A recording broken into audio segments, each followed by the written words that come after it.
Welcome back to Celebrity Radio. It's Alex Belfield back here at the Venetian in Las Vegas with one of my favorite shows ever. It's fun, it's high energy. All the people are delicious. We have two of them for you today. We've got Justin, how are you? I'm great. How are you doing? I'm not bad. And Becca, how are you? I'm great. Thanks for having us. It's really nice to talk to you. And this show, of course, is full of energy and it's the feel-good show of the century. And I think that's the reason it runs and runs and runs. Every song's a hit. The audience come out feeling better than they went in. And that's all you can ask, really. I agree. And the 80s were the feel-good decade of the century. So to do a show about it, you can't help but feel good. Yeah, it's nice to have our job be to have people come in and rock out for 2 hours and forget about all their problems. How does it compare doing this show here? I mean, I just saw it in the West End. I've seen it on Broadway. That was the first time I saw it. And it was a party there. But in a town where you can drink whilst watching the show, it's got an extra energy. Absolutely. I think that the reason it has been so successful in New York is because it isn't like any other Broadway show. But I also think that Rock of Ages just belongs in Vegas. It was just meant to be. It's a match made in heaven. And what about when you get the nudniks in who come in and drink a little too much? How does that work? We welcome them with open arms. People like me. Absolutely. Even people like you.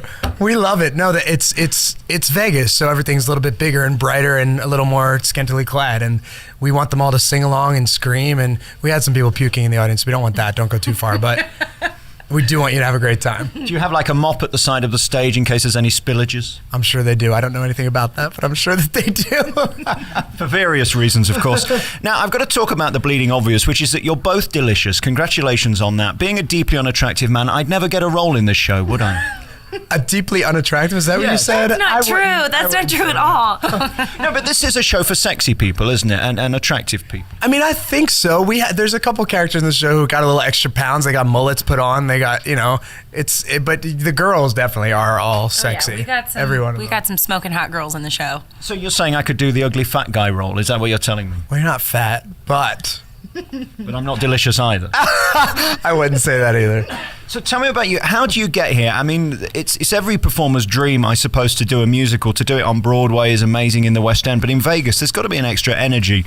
Is this more thrilling in the line of where you do this show? How does it compete? Well, this is the first time I've been in a long-running production like this, and so I can't really compare it to any other situation per se, but I think that it's amazing to bring in these crowds every single night, and it's been running for over a year. I think it's not going to close anytime soon, and to be a part of something like that is amazing. And of course, Sherrie is sort of the sexy role that everybody falls in love with, and you get some of the biggest hits in the show. How does it feel? I always ask this question, when you've got those big numbers that everybody recognizes immediately as soon as they start, and you're it. I mean, if you cock up the lines, they're going to know these aren't sort of songs that are obscure. Everybody knows them. That's very true. There is a little bit of added pressure. There are some times when I'll sing the first couple lines of a song, and for Justin too, where people are like, "Oh, I got it," and they start cheering before you even get into it. But we're pros, and I hope that we all know our lyrics at this point. So you look like you're having fun though doing it. Is there any room for ad lib, or if stuff happens on the night, can you play with it, or do you have to stick to the script? Absolutely. I mean, we mostly stick to the script, but if something happens, someone shouts something out, we kind of can play with that, especially the narrator, who's Mark Chinook, who plays Lonnie. He kind of has a banter with the audience back and forth, and he'll go off script a couple times, surprising me even. I sometimes don't know what to do. Is that fun though? It keeps you on your feet, because I mean the last thing you want in a show like this is getting bored, because then the audience will pick up on it. For real, yeah, absolutely. And it does keep you on your toes. He always keeps us on our toes. Yeah. But yeah, we everything changes every night. There's always something a little bit different, and that's when you're in a long running show like this. That's the great part about it. And of course, you're here at the Venetian, which I think is the world's biggest hotel. I mean, it literally takes you 35 minutes to get from your car to the theatre. It's packed. There's hundreds of thousands of people coming and going. What's it like working here? Is that an extra sort of strain, or does it just give you more energy? This is one of the most beautiful hotels in Las Vegas, and I feel really lucky to work here. And it's a beautiful view. We get a really great demographic. I think that it's amazing. I have no complaints. I love it. It is kind of a hike, but it's a nice hike. It is. They do decorate it pretty wonderfully. So it is a nice hike to the theater.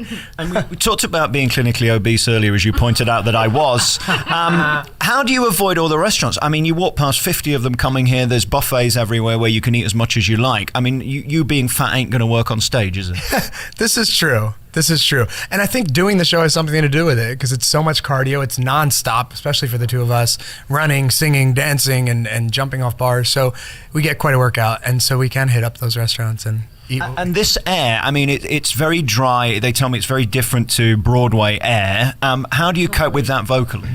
Yeah, it was a big adjustment for most people, I think. As a singer, you got to stay hydrated. I mean, the average person, it's hard to stay hydrated. So for us, it's an extra added thing. Allergies have been like kind of crazy this year, but you just got to stay healthy and be smart and get your sleep and take your meds and, you know, do what you got to do. And what about doing the show drunk? Would that help with you staying, you know, liquefied? No, I wish. I think it'd be a really cool experience and a lot of fun, but I'd be really scared that I would forget words and lines and slur things, or, you know, there's times we have to lift the girls and I couldn't do that. Hardest job in the world, isn't it? This show's funny. That's what I love about it. It's got a great script, and you've got to have good comic timing to do that. So what are you first? I always ask this question. Are you an actress? Are you a comedian? Are you a singer? Are you a dancer? What are you primarily? I try to focus on my acting before everything else. And the other skills that are required for the show are kind of extra. And it's something that I work on, but I'm not as focused on my vocals as I am, you know, really staying in character, being true to this person, and connecting with the audience.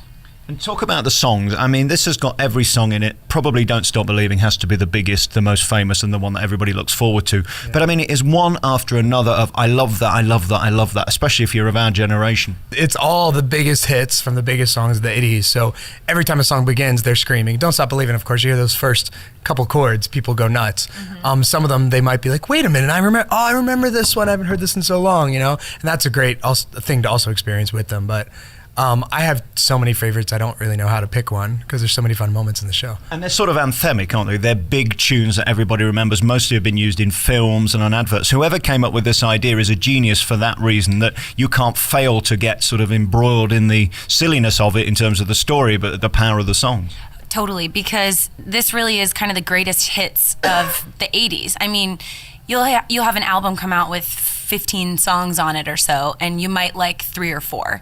For this, it's the best of the best. So like Justin said, as soon as each song comes out, you're like, oh, and you get more excited as it goes on. Do that O thing again. That was rather nice. Oh, you'll have to. Did you like that, Justin? Yeah.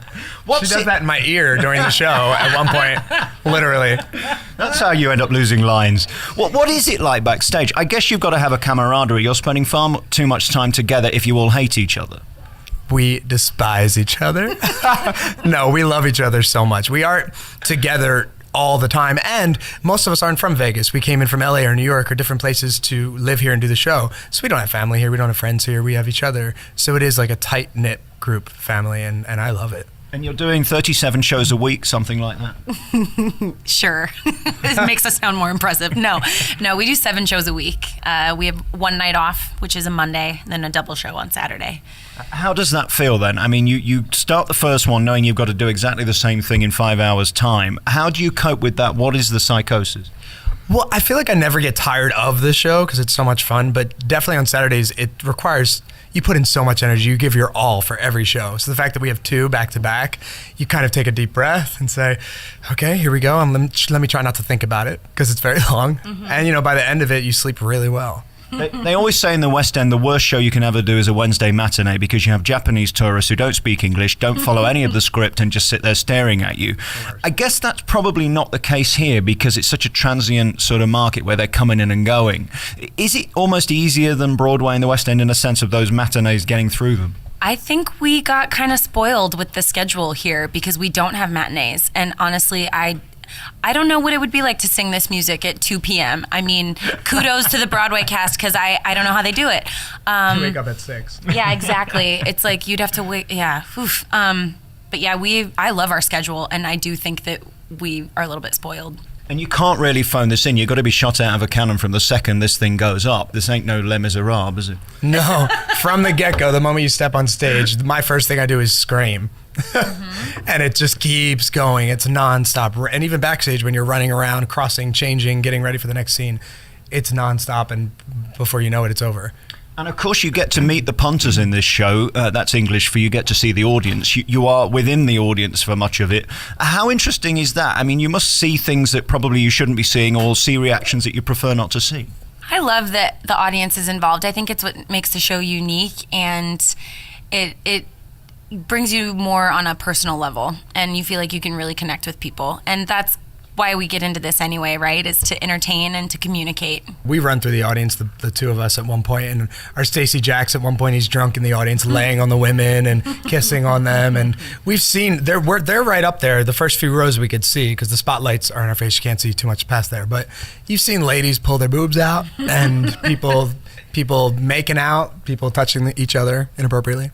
Wow. People get up and dance, and you know, we encourage that. Hey guys, congratulations on this show. If you want a fun time out, a guaranteed laugh, and also great tunes that everybody can sing along with, and you sort of encourage that. I'm not one for audience participation, but this is a show that you've got to sort of be part of, not just sit there and watch. If you're going to do that, it ain't going to work. Absolutely. The more involved the audience is, the better show they get, because it fuels us so much. Their energy just brings us to life. How long have you got before you go on, and what are you thinking? I already got to start on my makeup, so let's see. In about 20 minutes, I'll put my hair up under a wig cap and get that thing pinned on and change my clothes, and we're ready to go. Yeah. Slightly insulted. I thought she'd done makeup for me, but there you are. Can't have everything, can you? Hey, listen, really nice seeing you, and thank you very much for this show. Vegas needs a feel-good show, and I think that's why the Venetian brought you in, really. Every night, sort of standing ovation. Have you ever had a show where they're not on their feet? No, I don't think so. No. Whether it's at the end of Don't Stop Believing or the beginning, people are up on their feet for that number. People are on their feet. And when I first saw the show in Los Angeles, I was on my feet, and I went alone. I just went alone to check out the role because I knew I was auditioning, and I jumped out of my chair by the end. When you go and see somebody else do it, are you likely to do what they do, or do you have to make sure you do what you do? No, I always make it my own. I watch it for the show as a whole to get an idea of the character and what I'm supposed to be doing for the audition, but then I kind of forget all about that and just do it myself. And again, when you go and see who's playing you on Broadway or in the West End, do you ever think, oh, I'll nick that idea, or do you think, no, I'm better than them? I never think better than. I think different. You know, I think that everyone has their own little spark to bring to each character, and that doesn't make anyone any less talented than the other person. But I think this is such a great community, and we're all supportive of each other, and you know, trying to do our thing. What a fabulously diplomatic answer. Can't beat it. Answer. Justin, really nice to see you. Thank you very much for talking to me, especially on this day. I know you're busy doing shows and you don't need to waste your voice talking to me. I hope it's not been too much of a strain. I noticed you coughing earlier. It was a pleasure. Yeah, I'm having a little bit of allergies. But, you know, I swallow the honey down and do the warm-ups. And is that a euphemism? What does that mean? No, like literally, I swallow down honey. Anyway, listen, it's been lovely talking to you, Becca. Thank you very much. Thank you so much.